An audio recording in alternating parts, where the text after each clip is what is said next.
তো গুরু প্রথমে কথা বলি ধুরন্ধর নিয়ে। এই সিনেমা লিটারালি এত বড় রেকর্ড তৈরি করেছে যেটা এখনো পর্যন্ত কোনো ইন্ডিয়ান ফিল্ম করতে পারেনি। হ্যাঁ, তুমনে বিলকুল সহি শোনা হ্যাঁ। ইয়ার ধুরন্ধর শুধু রেকর্ড বানায়নি, বরং পুষ্পা 2, বাহুবলী 2 মতো এত বড় সিনেমাকে টেক্কা মেরে পেছনে ফেলে দিয়েছে।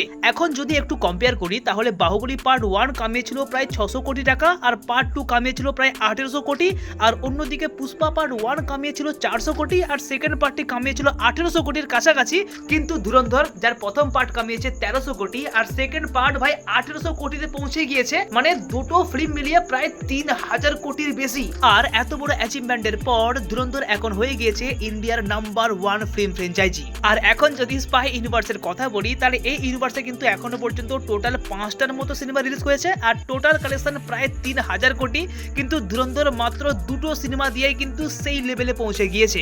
মানে তোমরা ক্লিয়ার বুঝতে পেরে গিয়েছো যে ধুরন্ধর সিনেমা কত বড় লেভেলের ডমিনেশন দেখাতে পেরেছে। তো গুরু এইবারে আসি একটি দুঃখজনক আপডেটে, যেখানে থালাপতি বিজয়ের ক্যারিয়ারের শেষ সিনেমা নিয়ে এমন অবস্থা হবে এটা কিন্তু কেউ কল্পনাও করতে পারেনি।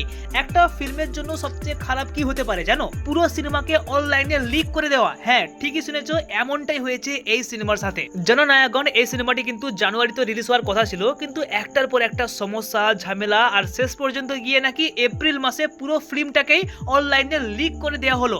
আমি কিন্তু ফুটেজ দেখাতে পারবো না কারণ কপিরাইট ইস্যু হতে পারে, কিন্তু ভাই সত্যি বলছি এর থেকে বাজে ব্যাপার আর কিছুই হতেই পারে না। তার কারণ এটা কিন্তু থালাপতি বিজয়ের ক্যারিয়ারের সবথেকে লাস্ট ফিল্ম। এই ফিল্মটাকে গ্র্যান্ড লেভেলে রিলিজ করা কতটা গুরুত্বপূর্ণ ছিল তা কিন্তু আর বলার অপেক্ষা রাখে না, কিন্তু শেষমেশ পুরো ব্যাপারটাই যেন হয়ে গেল একটা বড় ধোকা। তো গুরু এইবারে আসি টক্সিকের কাছে। আমেরিকায় এই সিনেমায় 9 মিনিটের একটা স্পেশাল ফুটেজ দেখানো হয়েছে, আর সবচেয়ে ইন্টারেস্টিং ব্যাপার হলো যে এই সিনেমাটিকে কিন্তু ইংলিশেও শুটিং করা হয়েছে, যার মানে ক্লিয়ার যে ফিল্মটিকে কিন্তু পুরো গ্লোবাল লেভেলে রিলিজ করার প্ল্যানিং রয়েছে। আর সেই 9 মিনিটের ফুটেজ থেকে একটা ক্লিপস বাইরে আসছে, যদিও এটা ফেক কি রিয়েল আমি জানি না, কিন্তু যাই হোক অডিয়েন্সের রিঅ্যাকশন কিন্তু পুরো আগুন ছিল ভাই। ইন্ডিয়াতে কিন্তু টক্সিক নিয়ে একটু নেগেটিভিটি ছড়ানো হচ্ছিল, কিন্তু বিদেশে কিন্তু একেবারে উল্টো পুরো ক্রেজি পজিটিভ রেসপন্স পাওয়া যাচ্ছে। তো রিসেন্টলি ইয়াসের একটা ইন্টারভিউ সামনে এসেছে, যেখানে কিন্তু ইয়াস রামায়ণ আর টক্সিক নিয়ে কথা বলছেন।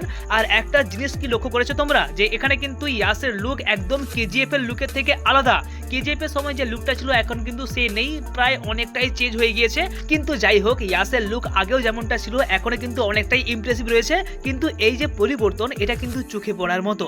আর সবকিছু ঠিকঠাক থাকলে টক্সিক কিন্তু রিলিজ হচ্ছে 4 জুন, মানে হাইপ তো এখন থেকেই তৈরি হয়ে গিয়েছে ভাই। এইবারে আসি ভূত বাংলা নিয়ে। 17 এপ্রিল মুক্তি পেয়েছে অক্ষয় কুমার এন্ড প্রিয়া দর্শনের হরর কমেডি সিনেমা, যেটা কিন্তু মাচ অ্যাওয়েটেড ছিল না। এখনো কিন্তু আমার এই সিনেমাটা দেখা হয়নি, কিন্তু যাই হোক আমি অনলাইনে কয়েকটা রিভিউ চেক করেছিলাম, প্রায় কিন্তু মিক্স রেসপন্স পাওয়া যাচ্ছে। বলিউডের সবথেকে বড় ফিল্ম ক্রিটিক তরুণ আদ্রাস এই সিনেমাটিকে কিন্তু 5 এর মধ্যে 3.5 রেটিং দিয়েছে, মানে মোটামুটি অ্যাভারেজ।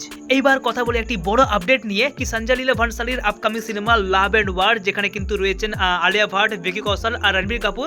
এই সিনেমা কিন্তু রামায়ণের আগে রিলিজ করার অনেকটাই কথা ছিল, কিন্তু তা আর হয়ে ওঠেনি।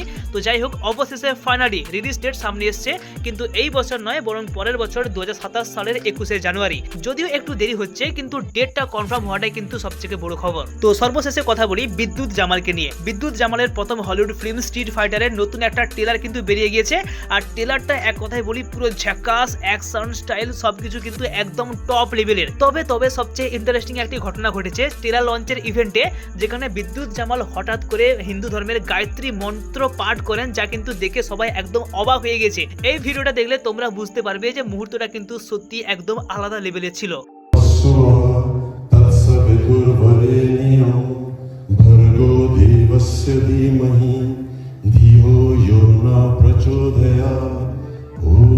Shanti, Shanti, Shanti. May all be protected.